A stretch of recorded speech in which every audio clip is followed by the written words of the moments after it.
Hey guys, in this 3D Vista tutorial I'm going to explain you how to do this and how to do it back and just again. So just like this, a switch basically. Some people call it virtual staging. I just call it a switch, but hey, everyone has their own names.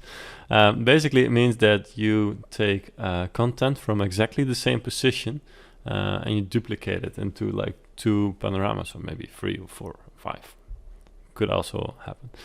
And the point is that when you go to this other duplicated panorama with another setting, for example, here it's a dinner setting and a theater setting, but it could also be like an empty house and a filled house, is that when you click the switch, that it's not changing the camera position, so that when you click it, it looks still to these windows, and not like to the first view again. And that's basically the most important thing about it. So let me show you how I've done this. So you can see that there's the Kutshuiszaal. This is the first panorama, and there's the second panorama.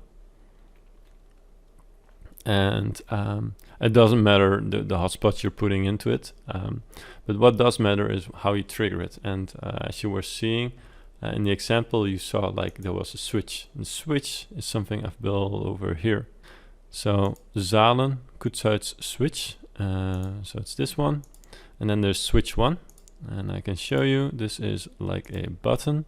So normal state, rollover state, press state, and pressed rollover state. So there's 3 images in there, created in Photoshop. And basically this is the second switch. They're both in the same container, aligned to the center vertical. And then it's also here normal, rollover, pressed, and pressed rollover. And basically what I've done in this one is that switch 1 and this container are visible in the first panorama, and this container and switch 2 are visible in the second panorama. I've done that by this, in the Panorama Actions, show hide components. And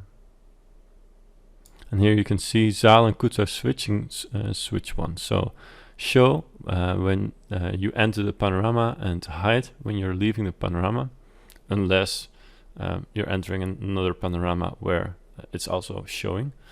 And switch 1 same, and switch 2 I'm hiding and showing when you're leaving it. So that's how I've set it up here. And then this one is the opposite. So here you can see it's hiding, showing, showing, and hiding. So that's basically it. And then the other important thing, and this is where like the camera movement comes in place, is when you add an action to the button. So this is a button. I say add action, open panorama, and then on click main viewer. Instead of start point fix, it's the same spot as current media dynamic.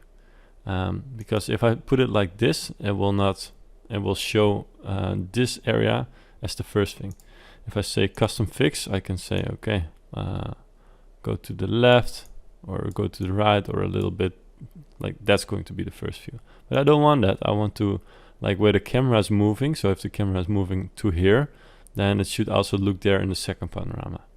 And so the important thing is when you're designing this, the panoramas have to be on the x-axis and y-axis exactly the same, that these are matching. If like this would rotate 180 degrees and you would then import it, it would like look wrong. So that's very important, creating it. And then just same spot as current media dynamic, done. And there you go. And this is then how it's going to look like. So congrats. Please like this video and subscribe if you haven't done already, and see you in the next video.